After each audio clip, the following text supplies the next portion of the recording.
Hi, everyone.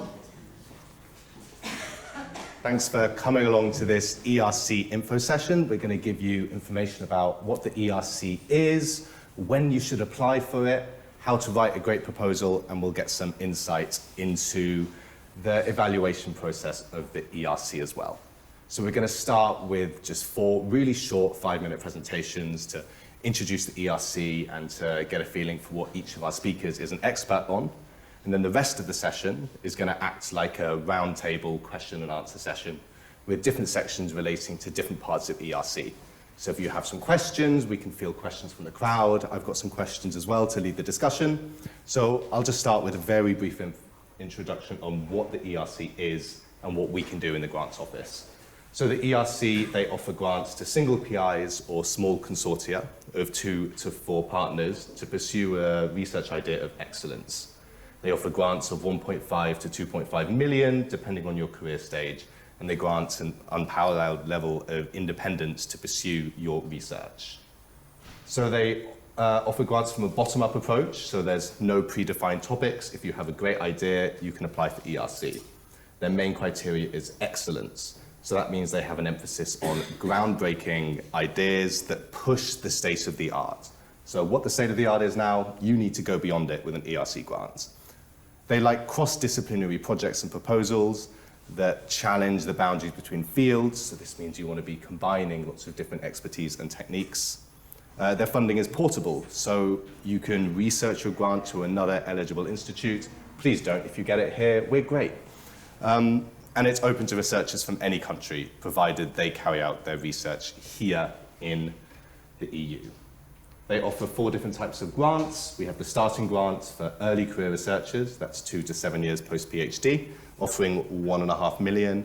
The consolidator for mid-career researchers, 7 to 12 years post-PhD, and you will need to have displayed a much higher level of independence as an independent researcher. And then we have those advanced grants, which are for established researchers with excellent track records going for projects of excellence. And finally, there is the Synergy Grant, which is a little bit different, but follows very similar principles. These are for collaborative groups of up to 2 to 4, and they'll be tackling ambitious research problems. There's no predefined coordinator in this project. Everyone is an equal partner, but there is a corresponding author, which is just the one who deals with all of the bureaucracy rubbish. So if you want to apply for these grants, we can help you in the grants office. I act as the proposal developer.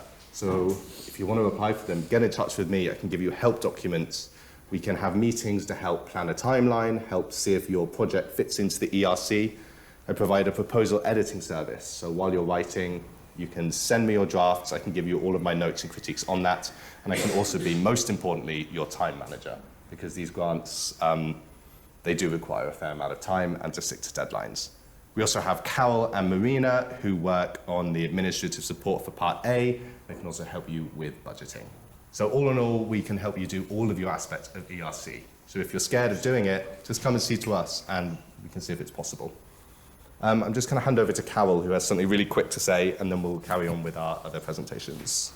Well, hello. I just wanted to say a few words because this morning we have received news that the European Commission has launched a public consultation about the next multi-year funding program of the European Union. And I think this is important for you. I'm not sure if you're all aware of all the strategic changes that are in the European Commission due to the new geopolitical situation in the world. So one of the things that the European Union is talking about is, instead of having a standalone program like the framework programs, Horizon Europe, they want to include all the funding for research in a bigger competitiveness fund.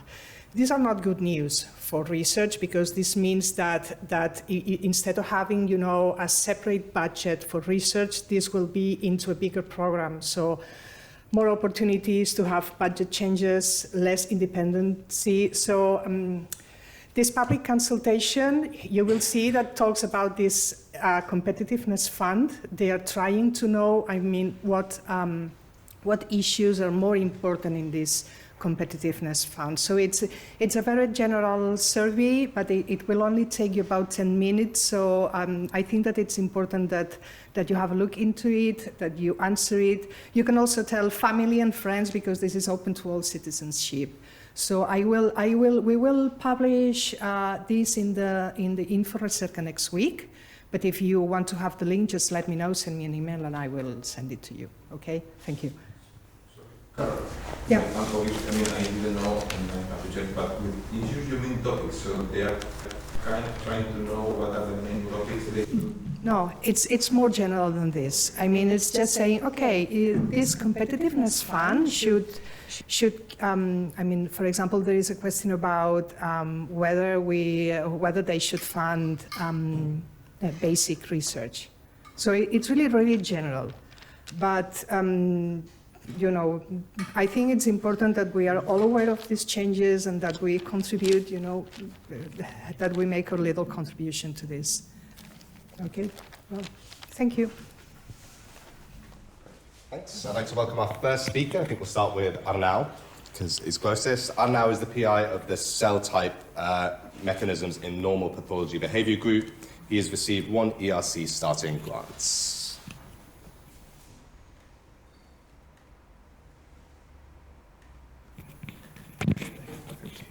Yeah, just click it on to anyone. Okay, hello everybody. I just prepared some slides to share with you my experience with the ERC. As Chris was saying before, my story with the ERC, in fact, started in 2019 when I passed to the step 2, to the interview, but I failed, so I didn't get the ERC. Then 1 year later, and we can discuss this later because it's very important to try as many times as you can, because sometimes the reviewers tell you some criticisms that you can implement in your project. And in 2020, I was successful. And now, more recently, just 1 month ago, I submitted the consolidator grant, so let's see how will it goes. So my message here is that you have to be ambitious. You don't have to be scared to apply to an ERC, and I think everybody can try to apply, starting from postdocs and then to PIs. So I think we have to be ambitious, and in fact what we want is that the panel do this kind of comments when read our ERC. They have to be interested, they have to be surprised, they have to be excited reading our ERC, and they have to understand and to enjoy the reading of the ERC. So one thing, or the message of this slide for me, is that once you prepare a draft of your ERC, you should send to as many colleagues as you know. And if they are from different fields, it's better because you will receive different criticisms. And of course, it's your ERC, but I think it's very important to receive feedback, not directly in the panel, but before in the process of writing, okay? And then one of the first questions that can appear in this kind of system, the ERC system, is what I should write, the B1 or the B2. I don't know if you know, because I knew that Chris was introducing this, but the ERC is 2 documents. One is the B1, that is a 5-page project plus CV document, and the B2 is a 15 pages project document. Okay, so one is longer than the other one. In the first step, the one that the reviewers read is the B1, and if you pass to the second step, then is the B1 and B2 that is sent to reviewers. Okay, so from my experience, but this can be very different from people, I think the easier thing is to start with the B2. That is the longer one, and is where you have to put more details about methodology and all this. So I always started with the B2, but you have to also start quickly to think in B1, because in the B1 you have to do something that is quite challenging, that is be superficial and generalist to allow all the people to understand your project, but also be concise on explaining why now is the moment to write this project and why you are the candidates to be selected. So the 2 aims when you write a ERC is, of course, getting the ERC, but the second main aim is to get to the interview. Okay, why this? Of course, because if you don't get to the interview, you will not get the ERC, but also because if you get to the ERC and you have more attempts to try the ERC in the next years, you are allowed. Because if you are not entering to the interview, you are discarded for the next years. This has been changed a bit, and we can discuss after, but the main idea is that your ERC arrives to the interview to be able to apply in the next years. So then, regarding the B1 is the project, the CV, and some administrative stuff. Be careful to fill all the things that they are asking in this document. Okay, don't forget the CV for the last day or the last week, because it is an important document also.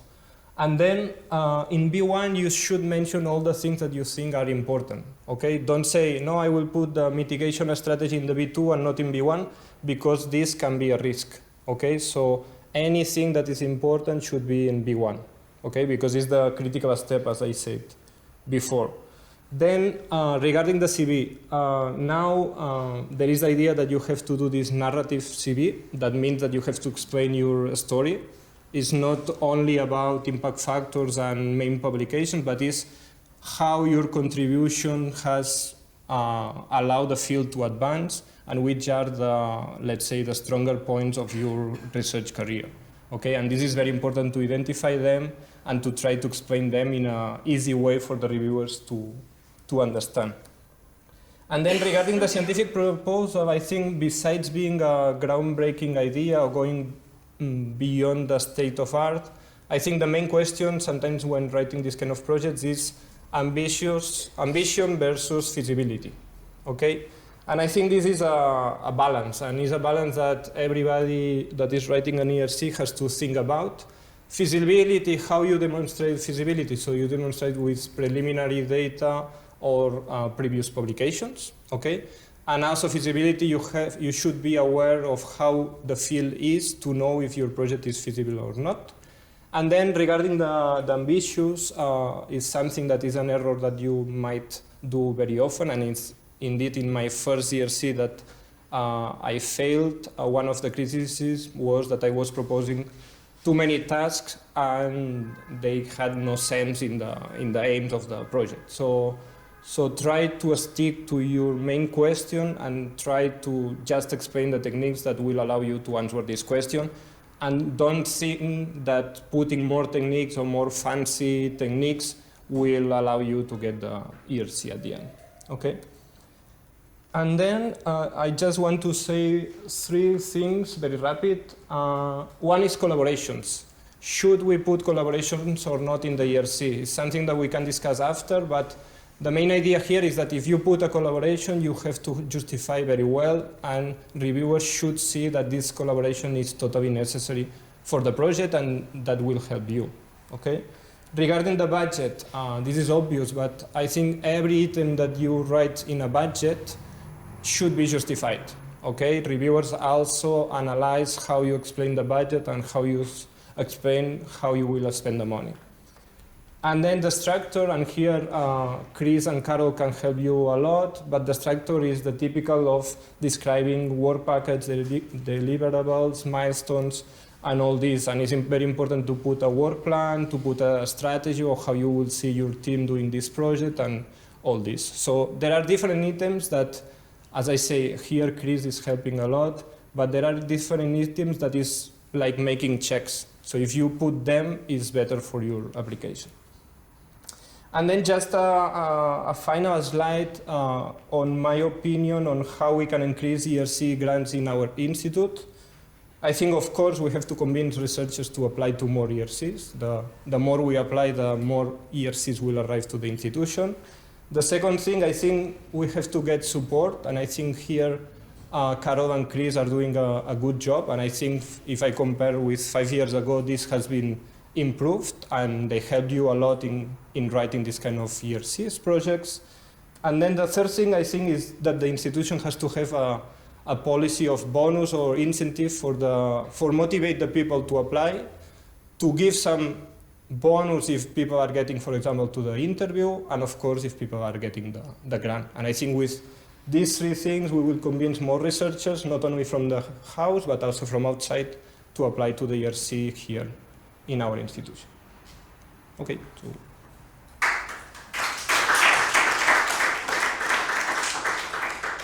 I'd like to invite Mara Alba up next. Mara actually received the ERC Advanced Grant on her first try, and she's leading her group investigating the evolutionary process at the molecular level. Okay, I'll be very brief. I only have like 3 slides because the idea was also to keep this very short and have time to discuss.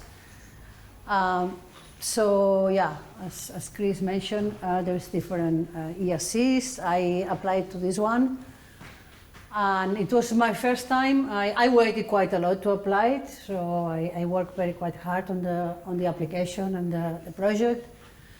And yeah, I was lucky and I got it the first time, so it's my only experience. I didn't really send it to anyone or did anything special. I just wrote it and it worked. So there's different ways to do it. So this is about the project. You don't need to look at it in any detail. It's just that it's basically, in my case, it was a bioinformatics computational project. And I included some experimental validations, which was something new for me. But I think that that's the idea also of the ERC, getting into areas which you are not so familiar with, and just say that you'll hire the right people to do it. And I think that's seen as a positive thing. And also, well, I think that I thought about quite a lot about the idea, and that it should be groundbreaking and high risk, high gain kind of project. And I proposed something related to the genes in populations, how the number of genes may increase with the number of individuals if we do the right measurements. Well, I will not get into details, but I put a lot of emphasis on how this idea, if this was true, this hypothesis was true, how this could make a change in different areas and the implications this could have. So it was quite a risky project, but also linked to previous research that I have been doing. So as explained, you write the two, the short and the long projects at the same time. B1 is used for the first selection. It also includes the CV, and I think it's quite an important part, especially for the advanced grants. I think you should already have quite a strong CV and be known internationally in your area. I think that's probably quite important.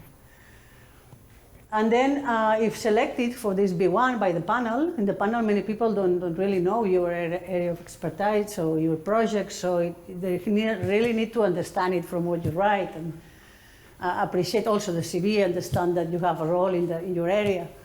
And then the two parts are sent to external reviewers, and I think this is also very important. When I got the reviewers, at the end of it, I understood why I got it. The reviewers were very positive. They were into people that were from my field. I could tell it for some of the things they said. So it's good that you are well known already in the field. Otherwise, I think it is very difficult. And but you don't know. You go to the interview and you don't know how the reviewers have scored you. So you could be already very high in the list or at the very bottom, and not to have in reality not to have so many chances, or to have already a lot of chances when you get to the interview. So the interview, I think, you have to play it safe, but then you are already somewhere that will already quite a lot determine what happens at the end. So I was thinking about applying for several years, and I actually waited until I felt I had enough high impact publications to increase my chances, because it's quite a lot of work, and also to have some time to think about the proposal, and the COVID helped in that. And I took quite a lot of time I started early. It's not that I wrote during 5 months non-stop, but altogether maybe it took me, I started 5 months in advance. And I made quite a lot of changes to the proposal. And as I said, I also included experiments that I don't normally do, but by now we have started a lab thanks to the ERC. I thought of a new hypothesis, something different that I could propose, and letters of support from 2 groups that provided biological samples that I needed for my project. And what was very useful also was a mock interview. I didn't really share my project with other people or did anything special, but I took this mock interview with CECID, and that was very useful because there's people who have been in panels or who have experience, and that as I think was very good to prepare an interview. And that's all I wanted to tell you. Thank you.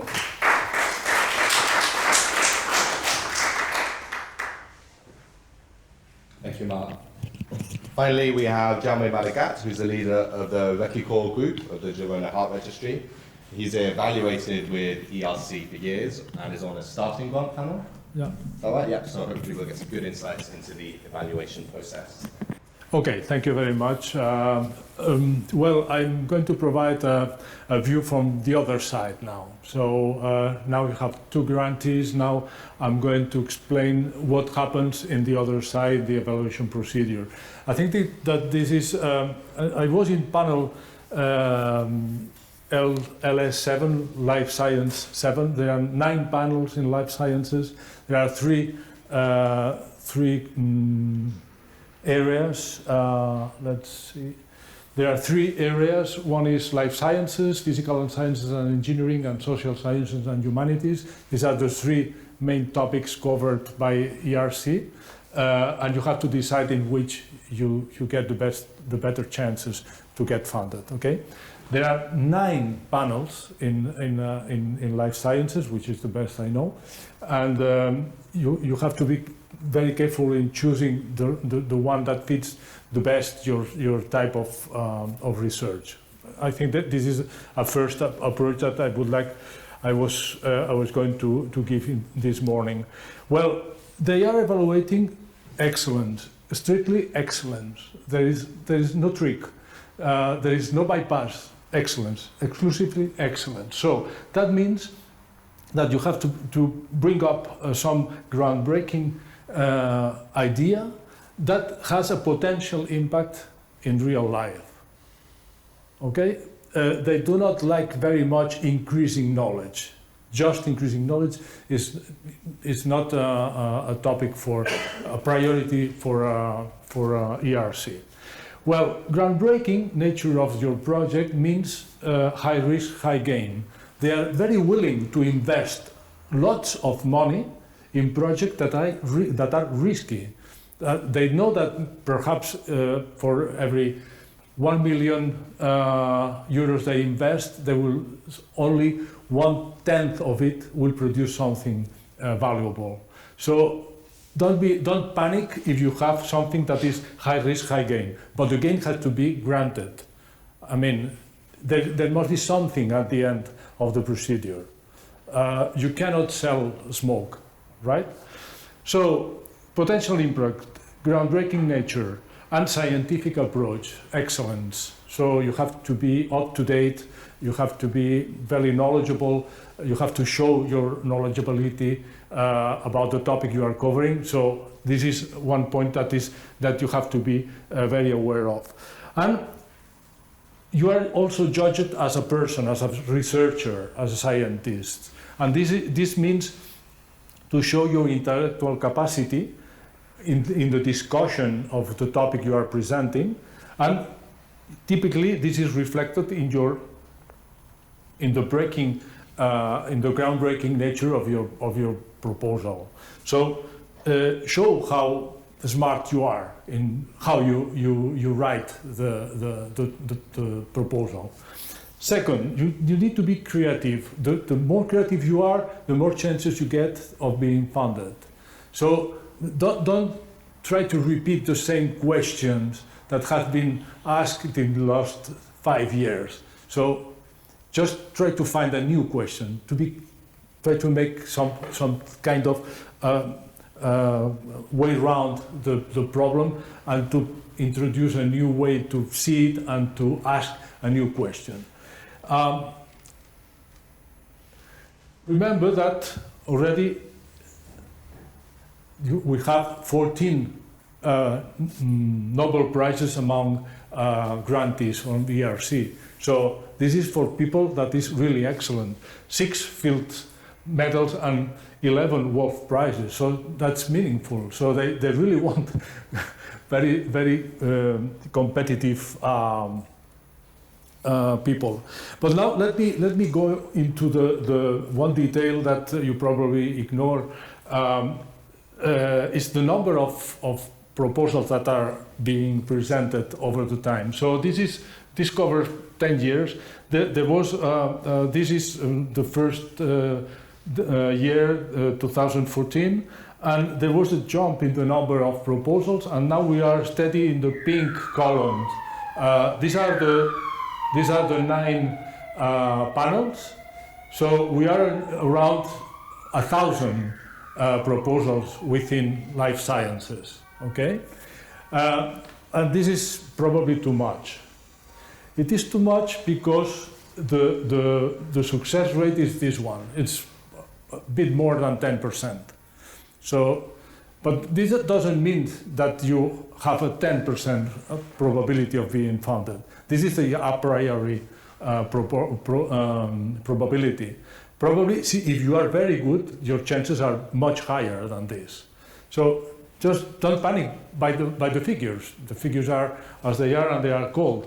In advanced grants, the figure is a bit higher, but it's around 12–15%. Not a big deal, but well, the figures are these, as here. Well, the way of scoring is very important because, as already mentioned by my colleagues here, there is a first step that consists of sending the proposal to an average of 5–6 people. So they are experts from all over Europe and abroad also. They typically take also foreign reviewers. So the review is out of question. It's very well done, it's fair, no problem about that. But follow the instructions that my colleagues provided earlier this morning, because it's very important to follow them, because this first step, the first people who are going to see your project are not going to have access to the B2 part. So don't give anything for already known. So be explicit, right? So once this, as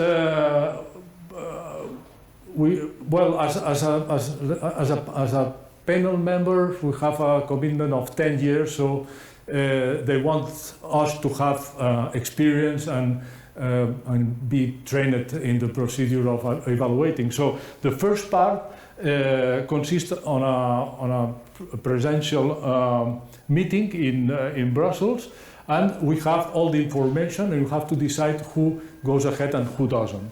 So the projects are classified then as A, B, or C, initially by the average scoring they receive from the reviewers, and only those in A group will pass to step 2. So that's roughly 1/3, a little bit less than 1/3. Those in A may pass to the step 2 and maybe or maybe not funded. Those who are not funded may apply next year, improving a bit their already excellent project. But those in B can't pass step 2 and they have a 1-year ban. And those in C group have a 2-year ban. What does that mean? That if you just think that I'm going to try if it works with this project that I have from another call, I just give a couple of thoughts. You are straight ahead. You go straight ahead to the C group. And this is very fast because they don't even look in the panel at those projects. They do not discuss them. They are already in the third of the worst. So if you are in C, you have to change your proposal completely, 100%. Don't come back again with the same, because they know everything about you. So you are the panelists know who is presenting for the second or third time, and so there is no discussion about that. So be practical and take into account these issues. So my view of ERC, it's a great opportunity, no doubt. It's extremely competitive, that's true. But you have to try to find out some groundbreaking concepts and groundbreaking projects that may introduce important changes in practice. I think that this is one key question around that. So you have to bring up something that helps in understanding, managing, diagnosing, giving prognosis on screening diseases. So there must be some, at the end of the day, you have to have some kind of translation of what you are proposing. And I also found out many projects that are criticized because they say, I'm going to use the UK Biobank to test this or this. So everybody can access the UK Biobank, and it has no merit at all. So try to get your own databases, try to get your own cohort studies and so on, because this will, and try to have some publications around them, okay? This increases dramatically the probability of being founded. Don't mention UK Biobank, please, because this is it's dramatic. Finally, just a couple of ideas. Write clear and concise as you can. Do not be wordy and lengthy. So you have maybe you have 5 sheets to fill up, but if you fill only 3, your reviewers will be absolutely happy with it. So be clear and concise. And finally, in step 2, they will tell you that you have to adhere strictly to a time. Do it. So make some rehearsals, some mock presentations with your colleagues, because this is going to help. Be concise. And there is one particular advice that I will give you, is that in a panel, LS7, for example, we were around 20 people, 20 experts there. So these experts have very different backgrounds. There's no way you can produce one size that fits all. So you need to be explicit in many things that you, in your background, is given for known. So think that most of the people who is going to judge you is not going to understand many things you can say during your presentation. So be as broad as possible in your concepts. Finally, this is a list of the 9 life sciences. I assume that most of you will be applying here. So there are topics for everybody, but if yours doesn't fit any one of these, don't panic. You can apply, and they will find the most appropriate for your project. I have been reviewing ophthalmology projects, a variety of things, and you are asked then to do your best to judge the methods, to judge everything that can be judged without being an expert in the topic. And also you need to read a bit before completely yours. And here you have a QR that will lead you directly to some examples of successful research in ERC. I think you can check, especially they do not give you the full proposal, but you have a very good summary of it and the objectives. You will see that all the funded proposals are extremely clear and are not lengthy. You have some summaries of half a sheet. Fantastic. So my advice is that you go through the topics that have been, or the project that have been funded, and look for someone that has some parallel with what you are trying to present, because you will see how to do that with an example of how it's going on. Thank you very much for your attention.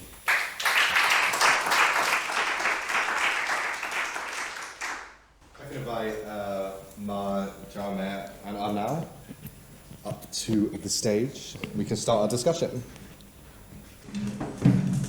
So we're going to be splitting the discussion today into 3 different sections. And the first section is going to be about when to apply. to ERC. So if I kick off with the first question, we spoke a lot about some preliminary data to show feasibility in your proposal. What kind of preliminary data should people be collecting before they're applying? How much preliminary data, and how should this be presented in the proposal? Okay, well, I can start. I didn't really have preliminary data. I only had like evidences that came from different works, not my own, but also other work from other people. And together I put it together to build the hypothesis. So I thought these were evidences that the hypothesis could be correct, but I didn't really have like preliminary data as such. Okay. Yeah, if I can add, I was quite similar to Mar, because when I wrote the ERC starting, I was in the transition between the postdoc and becoming a PI, and I didn't build my ERC on anything that I was doing during the postdoc, so I wrote something new, and the preliminary data that I put, or the support that I put, was previous publications from others, or in the second attempt that I tried, I did some simple experiments to have something, but was not really a lot of preliminary. I don't know if this is changing more in the consolidator. For the advanced, I see that no, but it depends also on the project, I suppose. Yeah. Well, I think that there are two types of preliminary results. One is something that has been already published by your team, and something that you have in cooking at that time. So both are good to mention. So there is no rule about just mentioning what has been published that far. My suggestion is that if you have something, even if it's a little piece of evidence, you bring it up. Because one of the typical comments in the panel is, this guy has already some data on what he's talking about. So I think it's an important piece of information. Another question I wanted to ask is about the difference between the starting, the advanced, and the consolidated grants, as for what is looked for by the panel in the applicant. So what are the different career stages or expectations of the PIs, and how is it different between a starting and a consolidator? Because I feel like often you get people applying for starting grants, right at the end of the 7-year limit, and then they're going to consolidator. What do they have to change? How do they present themselves different for that? In life science 7, I was in starting grants, and what you appreciate the most from a candidate is honesty. I think that you need to show that the project has been written by you. You have no collaborator writing that for you, because this happens very often, and maybe you can access the step 2, but when you are there, they will notice that you're not the authors of the material you have brought up. So I think that honesty and transparency, and being able to reply quickly or in a smart way to any questions that arise. I think that these are the 2 or 3 issues that are very much appreciated. The typical comment after a candidate leaves the room where has been the presentation is, wow, this guy knows what he's talking or she's talking about. She has prepared this project, because you can feel it when you hear the person who's presenting. I'm sure that you would notice it if you are hearing somebody who's presenting his own or her own work. So be honest, that's all. Be honest, be you, and show that you are knowledgeable about the topic you are covering. Yeah, just to add, if I compare the starting one with the consolidator, I think you have to show more independence. You have to show that you have been able to attract funding as a research group to publish, and all this. I think this is the main point, and also in that advance, as Mar said before, I think you have to be really known and with top publications in the field, I would say. Great. If anyone has questions as well, just raise your hand and I'll come to you. Yeah, please. I have a question, not directly related to the topic you've just been discussing. That's okay, go ahead. No, I wanted to ask about the importance of collaboration, presenting collaboration, because on the one hand I understood it's important to collaborate, or you mentioned change the borders between collaboration. I don't know exactly how you phrase it. Yeah, that was a bit different, I think, but Yeah, but it was important to have collaborate. While I understood from now it's more, it should complement your project, but it's not that important perhaps. I was a bit confused here. To what extent it's important to collaborate with other groups or other disciplines? Yeah, I put that in my opinion, you can put collaborations, but if you put, they have to be very well explained, and reviewers should not think that a big part of the project will be made by a collaborator, because it's your project. So, and I put this and I put in a, let's say, negative frame, because I have seen different cases that collaborations have been criticized. Not in my opinion, but from other colleagues and that they have criticized that a part of the project is not done by the person or the lab, but is done by somebody else. But I think if the project needs this collaboration and is, I don't know, mandatory for the question that you have, and you cannot do, and you explain well how you will lead this collaboration, how you will organize this collaboration, and that they feel that you are, although you are collaborating, you are leading the research that is performed, I think this is very important. But if you need some expertise that you do not have, but it is essential in the project, should you then say, I will obtain this expertise by hiring somebody to my team? Or can you say, I will collaborate with some, what would be? In my opinion, would be better the first thing that you say, I would hire somebody expert in, I don't know, computational tools, because I need this for this part of the project. Then I will send this data to this lab and they will perform the analysis. Yeah, the typical comment on this in the panels is, well, this guy is, or this person is collaborating with a Nobel Prize who is an expert in the field, and nobody else is better than this person to help in this or this. This is quite appreciated in a project. For the rest, I think that they would prefer to have a subcontracting. So if you need some determinations or be organized or some computing being done, you just say that you are going to subcontract this and this, because they have to be not nucleus issues in the project. Everything that you need to be done, but it's not in the core of your project, I think that you can subcontract it and nobody is going to discuss that.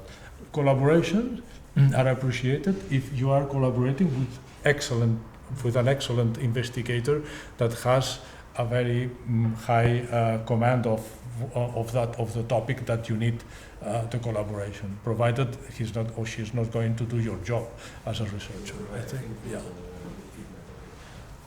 So contracting is, if you can subcontract, better than establish a strange collaborator that can be suspect. Yeah. There are some of the issues here is treatment, and for treatment, what is more the finished outcome is to cure patients. So you need clinical trials. So how does this idea engage with the clinical trials world? Because in clinical trials you have to collaborate with a lot of people. If you want to do a good clinical trial to answer a good question regarding a new drug, for example, or regarding a new component that could be groundbreaking or things like this, you need collaborations, a lot of collaborations. Even if you are, the coordinator, or you are the one that put the idea in a paper, or even you are thinking about, because this is a treatment you have to demonstrate that this treatment works. You cannot work with your own hospital only. It's never enough. Only one hospital is never enough.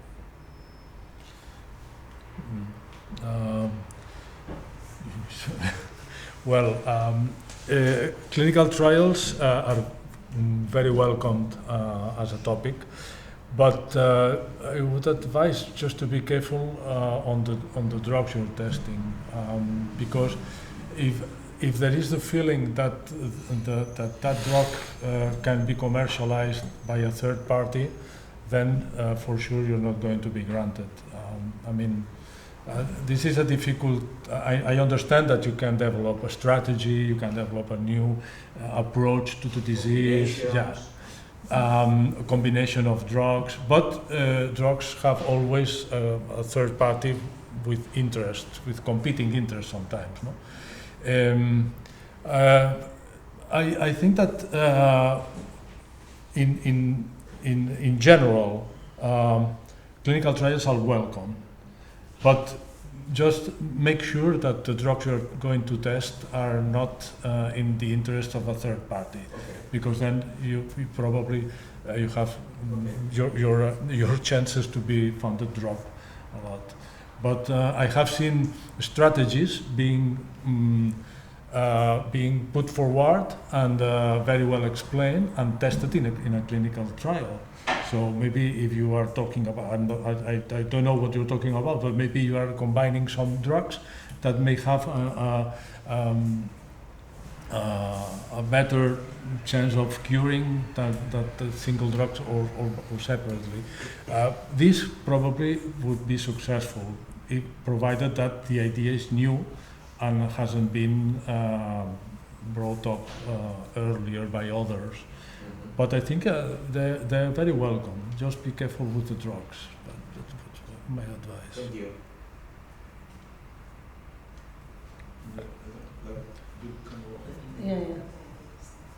Yeah, I was because I tried last year the starting and I didn't get it. And a common denominator in the comments was the feasibility, which for me was a little bit shocking because I was thinking, okay, I thought that the gain and the risk and everything.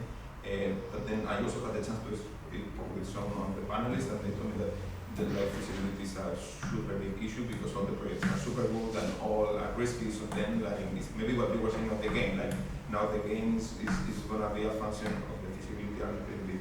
So then, now I'm trying to generate data based on the idea because I believe very much on it. And then I was thinking, what would a panel perceive if they get a grant that is maybe US style? You get a lot of preliminary result, such as maybe the panelists would say, okay, maybe half of the work or most of the work is done, but the idea looks good, everything fits. So it could be something bad for the application. It could be something strong. Well, if you have proof of concept that regards a part of the project, for example, if, a proof of concept doesn't mean that you have solved the problem. It means that you have some data that indicates that you are in the right track. If you have a paper that already solved a problem, you won't be welcomed because it's already published. I mean, no, for example, in US, right?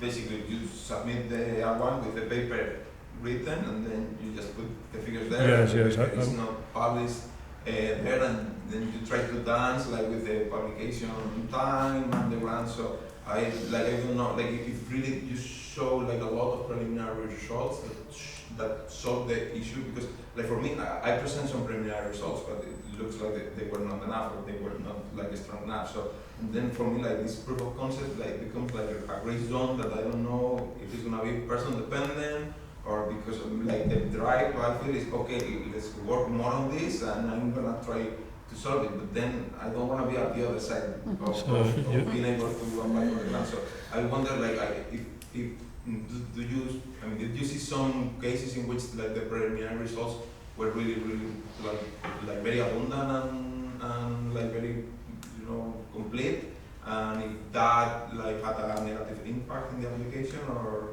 Well, you have a window of time to apply for starting consolidators, etc.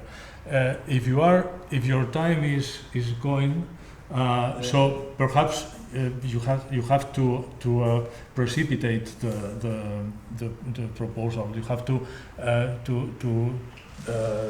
bring it up at the time you have your preliminary data at any stage, because if you miss the opportunity, then the next it will be much difficult. So my advice is, if you have something, go ahead with this.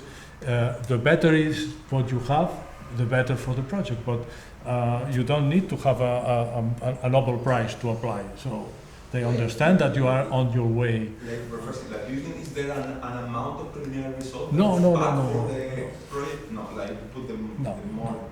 A single table on your proposal is preliminary data. If it's original, it hasn't been published. This is enough. This is enough.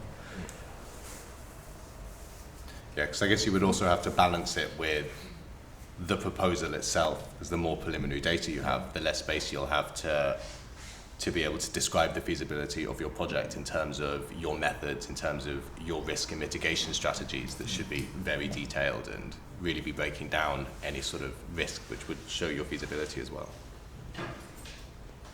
Okay. Thank you very much for your talks and for your time. I would like to ask if the panel reviews are the same in the first step, I mean the Yeah. review of the phase 1 document and the phase 2, or are different? No, they're exactly the same. In the first stage, you only have the B1 part, so you have limited access to the proposal content, because the B2 part has not been written probably. So what you do at this stage is to select those that have better chances to be funded, and this means only discard 2/3 of the project, more than 2/3. I would say that 3/4 of the project are discarded at that time. So they do not need to write the B2 part. So those who are invited to the step 2, to the presential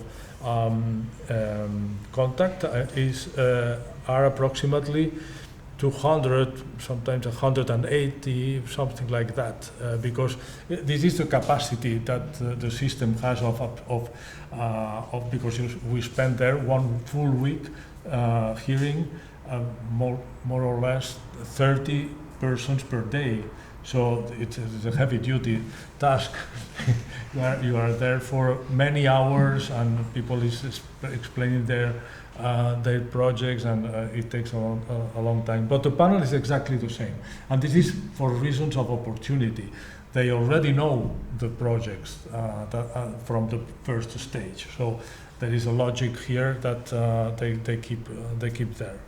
But I insist in the heterogeneity on their backgrounds. Pay very much attention to this, and make your presentation, if you reach step 2, very clear and very broadly understanding, with a broad understanding approach for everybody to understand what you're talking about. May I add a comment, a general comment? Please. Yeah. There is one rule that has been known in the ERC for years, is that the first 20% of projects that are presented for a call ahead of the deadline are granted in 50 or 60% of the cases, and the 80% remaining, which are presented closer to the deadline, get less than 20%. So I mean, this doesn't mean that the faster you are, the better. No, that means that the more worked out is your job, you have better chances, because presenting it early is a proxy of having been working it out with much detail. I mean, this is maybe a funny story, but I think it works. Every year it worked. I have a question regarding this with the panels. And so there is the scores from the reviewers, and then there is the interview. Which is the relative weight of these two things? The relative weight of So when one gets to the interview, I understand that I know that the reviews have already arrived to the panel. Yeah. Because I had, for example, questions that then later on I could read in the reviews of the external reviewers. So they already have the input from the external reviewers. Yeah. How these two things are combined, and the opinion of the panel or of someone who is, I suppose, there's someone in charge of your project, like sort of taking care of it especially, or? Yeah, I was trying to think about a proportion. I would say perhaps 70% is the interview and 30% is the score that was received. Okay. Because they take for granted that that these are the excellent ones. So there is no discussion about that. So what you need, what they want at this step two in the interview is to realize whether the project has been prepared by the candidate. Okay. This is honesty. They want to perceive this honesty from the candidates, and then how well you are able to explain and to discuss the topic. You are going to receive, as you know probably better than me, to receive questions that are sometimes a bit weird, because they are not all experts in your field. So a member may feel curious about something and may pose a question that has probably nothing to do with your project or is very far. But this happens, and you have to be prepared for that. Yeah. And try to have a pre-prepared general answer for something that is, and even I have heard some wrong statement from panelists because it's not their field. So nobody will discuss that in front of the person, but it will be later discussed among the really experts in the field that will defend the candidate. Yeah, that happens. Yeah, and is it true that you have to answer in a very concise way, fast way, or that was, I was recommended to do that. Not to talk too much in the answers, because then maybe there wouldn't be time for all the questions that they may have, and then be bad. But this is always difficult to manage because you are very nervous at the time of the presentation. I think that a good recommendation could be to allow yourself 10 seconds before answering, because nobody is going to discuss that you are thinking. So you have the right to think your answer. So breathe deep, take 10 seconds, and then answer after thinking. But don't be fast in answering, because it's no sense. You need to be calm enough to wait 10 seconds. 10 seconds of silence is.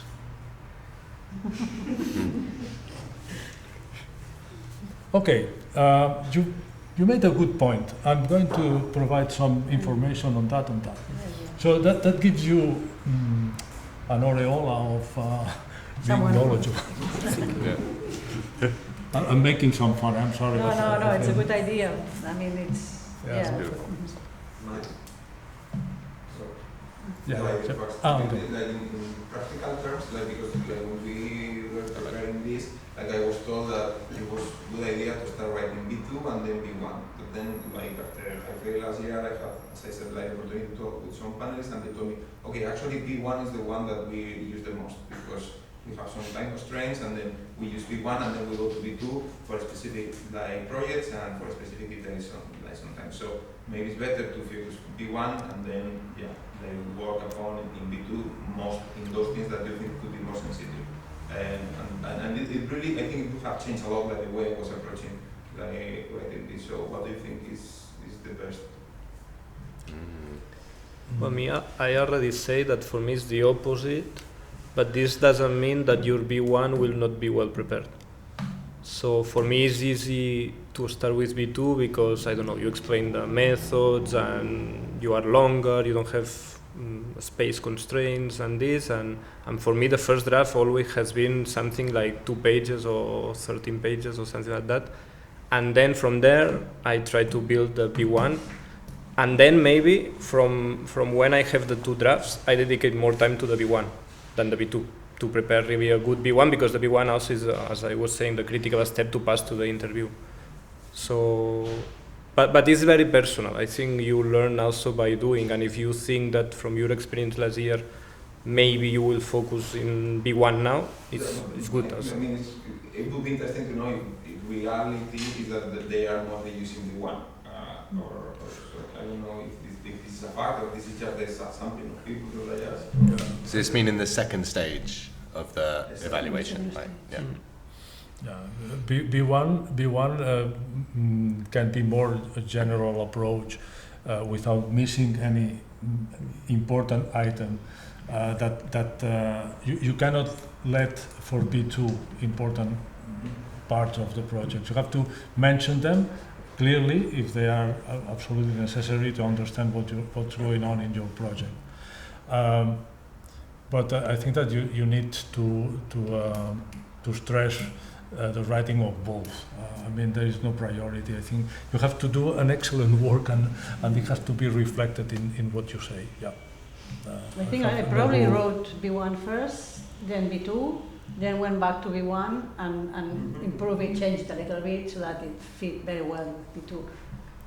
But then it makes it that B1 is more used than B2, or is that a fact or not? The way you write it probably depends more on your personality. I mean, it's like writing a novel. So people write novels in very different ways. I mean, you have to feel comfortable with your own work. If you don't feel comfortable with your B1, write your B2 and then come back to the B1. Because you will clarify some ideas on the methods that probably you haven't paid too much attention in the B1. So, but I wouldn't attempt to present a proposal with less than 6 months work. 6 month work. I mean, 5, 6. But I think that if you try a proposal that hasn't been worked out in the past, and you present it in preparing it in 2 months, you have very little chances.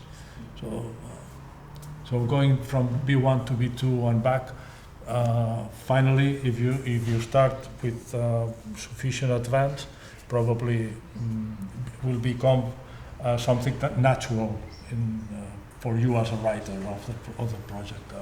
But I think there is no rule about that. Well, at least for me, I don't know. Well, we'll take 2 more questions from the audience and then move on to the section more about crafting a proposal. So we had a question from Patrick first, and then I'll come to you. I wanted to ask about, so there are no predefined topics, that's very clear. But do you have to adapt your proposal according to the panel you want to have it reviewed by, or is that absolutely not necessary? I think that you have to choose the right panel. I mean, there are in my list there were really it's heterogeneous. But I think that you have to find out which panel is the best. The name of the persons who are in each panel is public. You cannot approach them, of course, but it's public. So if you find out that you have 3 persons that are very experts in your field in a particular panel that doesn't fit exactly in the title what you're preparing, probably it makes sense to submit to this panel. Normally, if you are submitting to the wrong panel, there is a preliminary triage in which they change you from panel. So the panel in which you finally come up in it depends in part of you, but depends also on the commission also, that they reallocate some projects. I have seen this many times, yeah. Because one panel was prevention, diagnosis, and treatment, which seems like very Yeah, direction. Neurosciences, for example, mental health, could apply for both, but I think yeah. the approach could perhaps be. Yeah, for your field, probably prevention, LS7 would be the right one, yeah. There are 3 epidemiologists in LS7, so at least they understand what you're talking about. Thank you. Yeah, that epidemiology is one of the fields that suffers the most. They are really seldom funded. I have seen very good projects, but basic sciences are ahead of all this. And we are 3 out of 20. So an epidemiology project has to be extremely good to be selected for funding. That's one of the clearest things that I have in my head now, being a panelist. Please. Mark, please. I would like you to explain one of the sentences that you explained to us about that you are an expert in bioinformatics, but the project was not exactly on your expertise, but you could do it. It included some parts that were not my expertise, like in particular doing some experiments in the lab, preparing some samples, but I don't know, somehow, I mean, I said I would hire people that could do that, and I think I minimally, I understand enough about these experiments to be able to say which experiments, why, and so that was enough, but I didn't really have the experience. And what did they comment on this? Maybe they comment something on this in the interview? Nothing at all. They just thought I could do it, and that would be no problem. So even if your background was not directly related with those techniques, they were okay because. But why is it? Why? I suppose because they were appropriate, and I said I would hire people to do it, have got this expertise, and that's okay. That's enough. Yeah. Yeah, because the core was bioinformatics. Yes. Yeah. Thank you. Thanks. I thought we'd talk a bit now about crafting a proposal, so when we're actually writing it. And there's some key words that the ERC uses that you have to be demonstrating. Obviously, we have excellence, but they want to be demonstrating that your project is state-of-the-art. I was wondering, how do you convey in your introductions and methods that your project goes beyond the state-of-the-art? How would you present that argument when writing?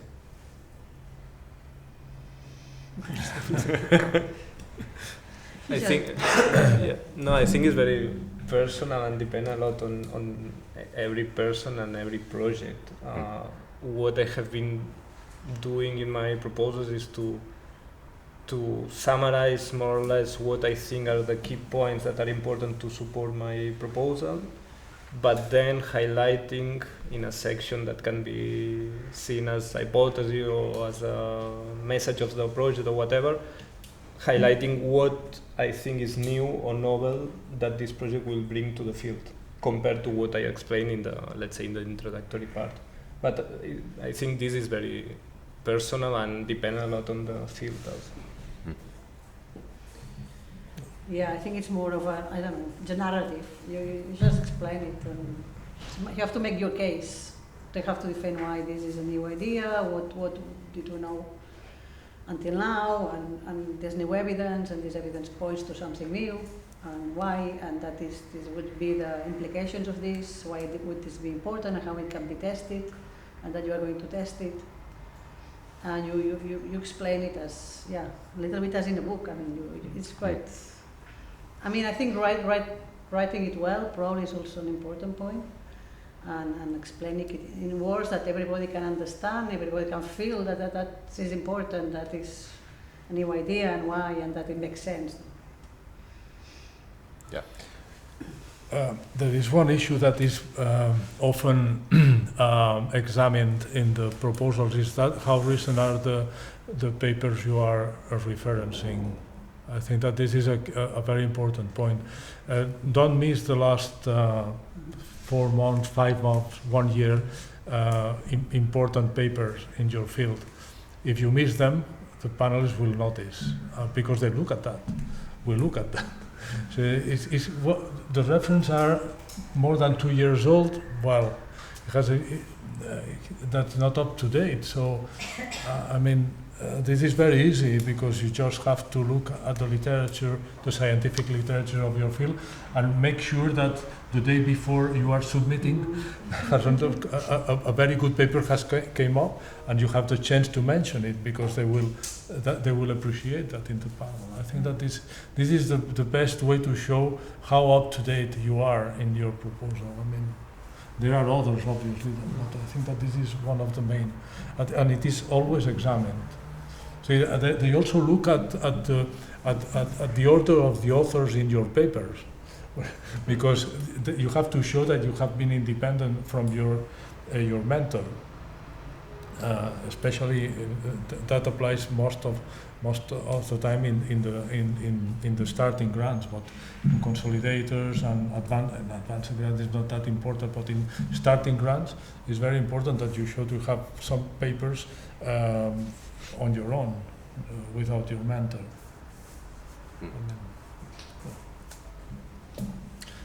I find important things in an ERC proposal is to have good, well thought out objectives for your product, for your project.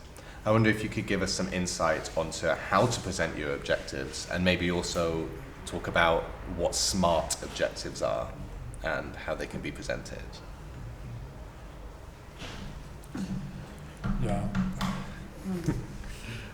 Well, writing objectives is always an issue. I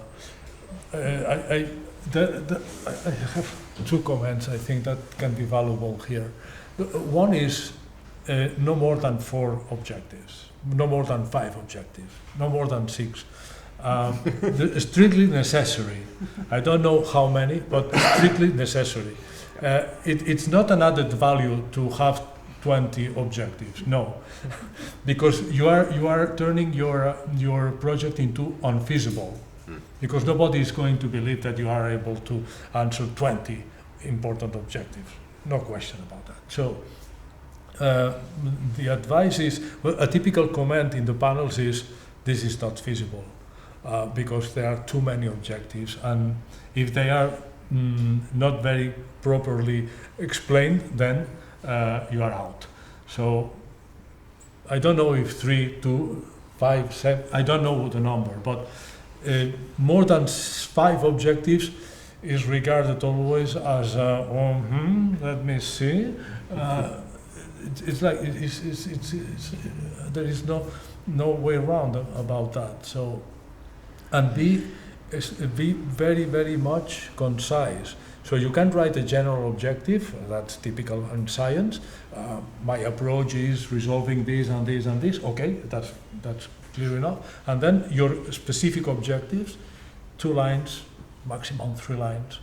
If more than 3 lines, you have to read it 3 times to understand what's going about. So you have to put your reviewers in the best situation for saying, oh wow, I love this, it's easy to understand, it's clear, it's concise. So you are not fighting the weather, you are just trying to convince your reviewers that you are the best choice they can do for selecting you, and not one of the 1,000 projects they have in their, each evaluator receives maybe 30, 40 projects to review. That's a lot of work because you have to read a lot. Sometimes you're not expert in the field and you have to look for papers to update in the field. So the easier you put it to the reviewer, the best for you, the better for you. So concise and feasible. So say things that you can really do. I'd also recommend when writing and structuring your proposal to align your objectives with your work package structure.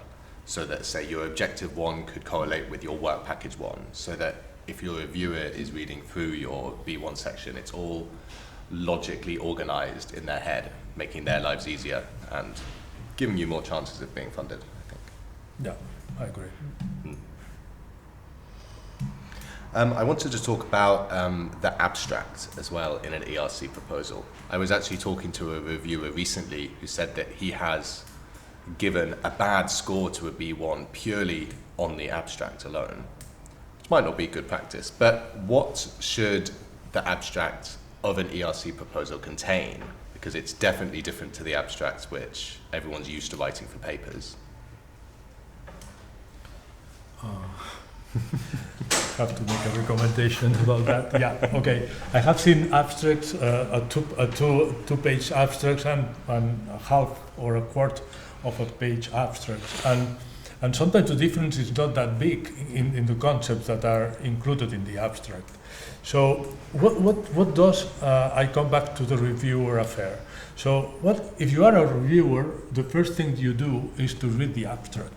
So that's the entrance door to the project, the abstract. If the abstract is clear and you are able to seduce your reviewer, the reviewer is already in, because he knows everything, and then the reviewer can go to the particular areas in which he or she wants to go in deeper, to make sure that your methods are good, are all right, that you are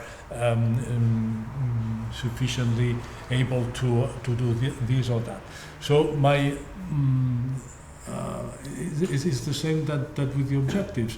1, 2, 3, 7, I don't know, but more than 5 for sure they will raise some eyebrows. No? If you bring up an abstract, a 2-page abstract, probably you will raise some suspicions from your reviewer that you are not able to summarize what you want to do. So it's always possible to summarize in one sentence what you want to do, and you can go into more and more details, but the reviewer needs to have the whole picture in the abstract. So maybe 1/2 is okay, maybe you may need a little bit more, but don't present a 2-page abstract because it's no longer an abstract, it's something else. It's a short development of what you of an abstract. I mean, ask some friends to read the abstract, and ask them, or ask ChatGPT to summarize in simple English the ideas that are in a longer document that you have written, and review in deep what the ChatGPT gives back, because sometimes it's no way. Personally, I find in an abstract you should be giving them a decent background that puts your project in the state of the art. You need to be giving them a general overview of the method you take and your objectives, which are really important, and then perhaps some lines about the impact or specific outcomes of your project would also be useful, so that you have the whole rounded mini idea of what your project is.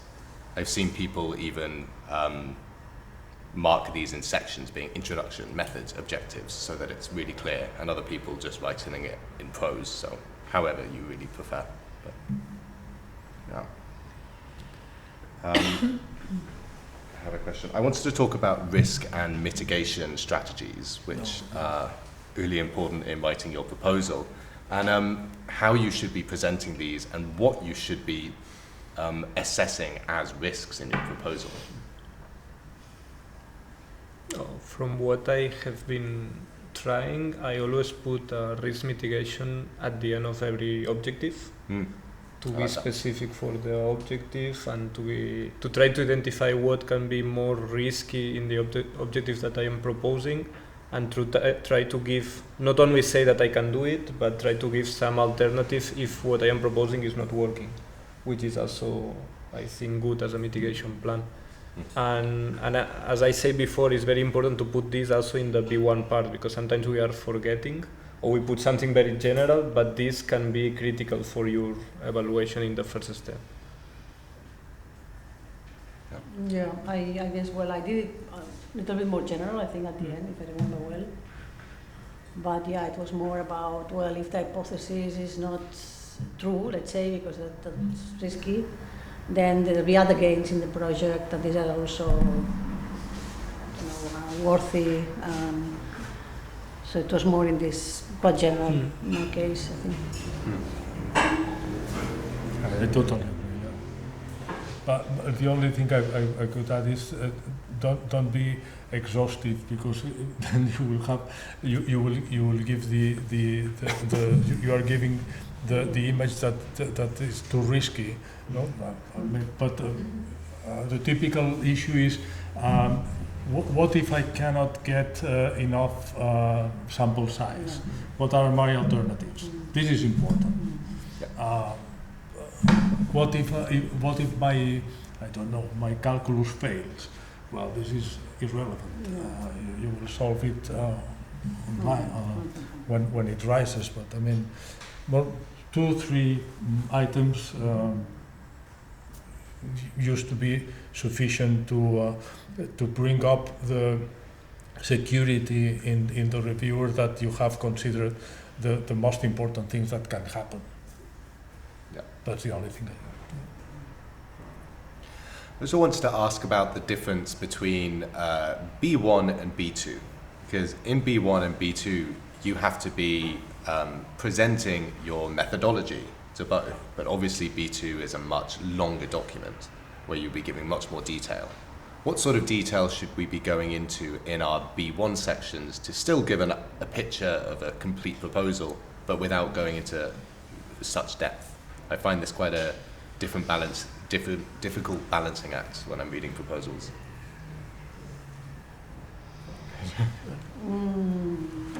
Yeah, well, but it's much more superficial, B1, so the methods are explained in a very succinct way. It's not giving details, really, just mentioning that we'll use these methods, that these are the methods to use, but it's quite implicit, but not explaining in detail any methods. Yeah, I think in B1 you want to convince the panel members that what you are proposing as methodology is the good thing to answer your questions, and in B2 you want to explain more in detail what means this methodology. So yeah, B1 is you have to provide an overview of what you're going to do. So perhaps it's important to say I'm going to use a case control design, a cohort design, and whatever the design you're using, but you don't need to explain how you are going to recruit the cohort, and then you will explain that in B2. So this is my example of the detail you can get in one or the other. So you need just an overview for the reviewers be confident that your project will have has a good chance to be successful if you undertake it. Yeah. Please. Yes, I would like to ask about the follow-up of the project once it's ongoing, about the milestones, the deliverables, how is it controlled by the ERC, and if it's something very, tight, and even if there is flexibility with the budget during the development of the project. Regarding the budget, there is quite flexibility. Always you have to justify and explain well why you are changing something and this, but they accept quite a lot of changes. And then regarding the control, there is a report in the middle of the ERC. In the middle? I think is Yes, right? I have just done it, yeah. And at the end. Okay. And some financial reports also that are more or less in I think I got 3. yeah. Because I did a financial report before. From my experience, there is quite a lot of flexibility, both in changing things on the budget that you describe and also on the objectives that you describe, that sometimes might happen some problems and you find an alternative or something, but you can explain. And for the moment, we didn't have any problem on, Yeah, I on think that. it seems quite flexible. I mean, I didn't have any issues with the report, and I mean, there were some differences with what I had planned, but it seemed to be okay. Mm. Yes, because I had some experience with the American FDA, and they perform a very tight follow-up of your milestones and deliverables. Like you have to do quarterly, you know. Yeah. Yeah, it's more exigent than what you are thinking, so it's good to know. Good to know. I wanted to talk now about the evaluation and interview a little bit more. During the interview, you're asked to prepare a 10-minute presentation depending on which panel you're in, and then you have roughly 15-20 minutes of questioning. So what should you be including in your presentation for your interview? What parts of your project do you need to be highlighting, and what parts can you gloss over a little bit more? I think the idea is, like in B1, you have to be superficial enough to make that all the 20 people that we were talking before understand what you are proposing. And then, of course, you have to identify which are the, let's say, critical methodological steps that you should explain during the presentation, or the critical preliminary data that is important to support your project and this. But in general, it has to be quite superficial. And then in the discussion, you will have questions from the reviewers or from the panel members and this. But if they don't understand what you are talking about, you are lost, I think, and your project will be killed for sure. So the idea is to present an overview of your whole project in a way. Yeah, let me add just a couple of tricks. Don't be too dense in your slides, because you have the temptation, you only have 10 minutes, that's 10 slides. If you put too much information in the slide, nobody's going to read it. So the slides are a support for what you are saying. So they have to be readable. So this is 4 or 5 lines, 6 words each line. No more than this. Nobody can read more than that while you are talking. So this is a good advice. Be schematic and clear, and make it readable. Because if you put 3 figures, a table, nobody's going to read this. It's impossible. There is no human capacity for absorbing this in less than 1 minute. So be practical. Are the reviewers in the interview stage, are they experts in your field, or are they slightly more generalist like in the B1? So who are you presenting to? They are the same people in the committee is the same for the first step and the interview. Okay. And most of them are not really experts in your subfield, because these are very broad areas. So you really need to convey like quite a general message, and it cannot be very complicated. Yeah, I think from the 20 people, maybe 3 are more close to your field, but all the rest, no. Yeah. Something that I did, that I was recommended to do when I was trying to prepare the interview for the starting one, was to try to see which was the panel 2 years ago, to try to go to the people that is more close to my field, and to try to read a couple of publications from these people. And I have to say that there were some questions that I was able to answer thanks to have read some of the works that these people did. Nice. This was a recommendation. Of course, there can be times that it's not working, or the panel can be totally different, but for me it works. Yeah, because it's the same every 2 years, right? For the interview? No, you have a 10 years contract, but you have a 10 years contract. There is an overlap of members, Okay. and each year there are maybe 2 or 3 that are finishing their period, and another 3 who are incorporated. Those initial 3, the first year, they just expect from you that you make some reasonable judgments and you understand how it works. And then you have to undertake reviews, your 30 reviews, that's for sure. But they give you the chance to get introduced in the ways the panel works. There is a head of the panel. You will see that when you enter, there is one person that addresses you, and this is the president of the panel. Or I don't know the name. Maybe I think it's the president.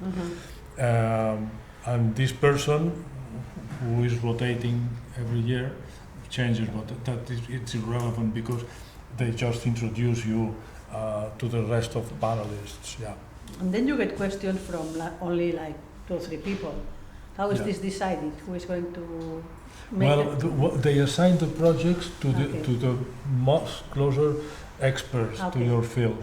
So in 20 of the 20 or 18 that are typically in a panel, maybe there will be 3, 4, if you are lucky, very close to your top, and another 5 who will understand what you're talking about, and the rest will be sleeping. I mean, because it's true that it's like this.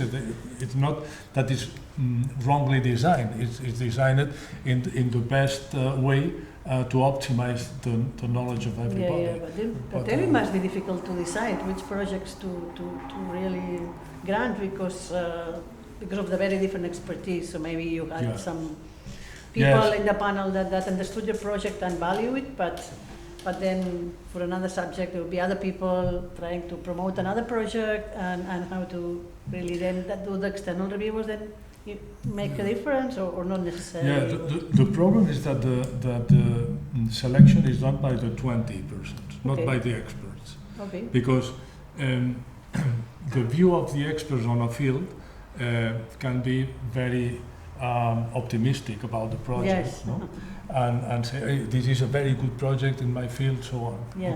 But the remaining have their own interests, and you have to somehow compete with the rest of the panel interests, and this is difficult. They are all voting for all the projects then? So you say the 20 people have something to say about all the projects. So they're going to vote, they're going to give you like a number or a score? No, they are ordered. They are ordered by the, initially, when you are in the A group, then the project is submitted to more reviewers. These reviewers provide a score. This score is average, so you have an average. And only those in those projects in which there had been a very discordantes, very discordant scores are discussed in deep. Because that happens. That doesn't happen very often, but I would say that it happens in 10% of the 1,000 projects. So these are discussed in deep. Before classifying them in A, B, or C. But once you are in A, then this group, it's about 180 to 100. It depends on the capacity of examining in 1 week those projects. Those are rearranged by the new scores and then rediscussed. If necessary. So just after the presentation, they are scored as in the top third, in the middle, or in the bottom. Those which are in the bottom are discarded very, very fast. Those in the middle may be or may not be funded depending on the amount of money available. So if you are lucky, if that year they have a lot of money, maybe 2/3 can be funded, but the limit is once you are in A and once you are in the first tercile or the second tercile, it depends on the money available. That's no longer a problem of quality of the project. Obviously, they have been arranged, ordered by the score. But when you are in the limit, those maybe 10 projects that are in the border of, they're rediscussed at the end Okay. of the project. It's a very painful procedure, but I think that it grants that the procedure is fair. I mean, I've never noticed any irregularity in my 10 years service. Just wanted to say a clarification on what the ERC does is they now have a scoring system of you can score A and be moved to interview, or you can also have a score of A in B1 and not be selected for interview. So the ABC is not exactly their science. Yeah. Because they tell you this year we can afford, or you can, or we can examine 200 projects is much more than the available money. So there will be available money only for 1/3, 2/3 if you are lucky that year, but they know that there is an excess, and you have to reorder those projects with the B2 evaluation, which has been much more directed to experts, because at the end of the B1 you are asked to provide experts in the field of the project that you are responsible for. So from the 1,000 projects, each panel member is responsible for a number, 200 typically.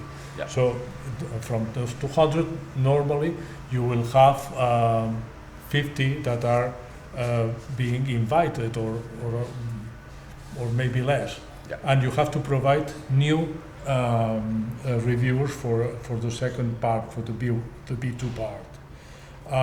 And this is important because you have a chance here to help a project to be funded. You never know which project is sent to whom, but you have a chance to provide a very good reviewer that will provide a good review on a topic that may be difficult for other reviewers. So and this is kept secret. So you don't have the right to contact the reviewers. You have a proposal, and nobody knows the reviews that are proposed. So it's a very complex but successful procedure. I never had a feeling that I had the possibility of modifying anything, and I have seen anything that went wrong with the evaluation. So you have to be confident in this field. So the procedure is clear, transparent. It has been done for decades now, and it's fair. Yeah. So concentrate on developing a good project. I think that is the main point. Yeah. Do we have any more questions from the audience this time? Well, I think I'm out of questions unless our panelists have any closing comments. No. Thank you everybody for coming. If anybody wants to get in touch with me, is interested in ERC, just send me an email, and Chris George. We can organize a meeting, discuss your future possibilities. The deadlines are all going to be in September, October sort of time. So really, starting now is the time to get the applications underway. So get in touch. Thank you all.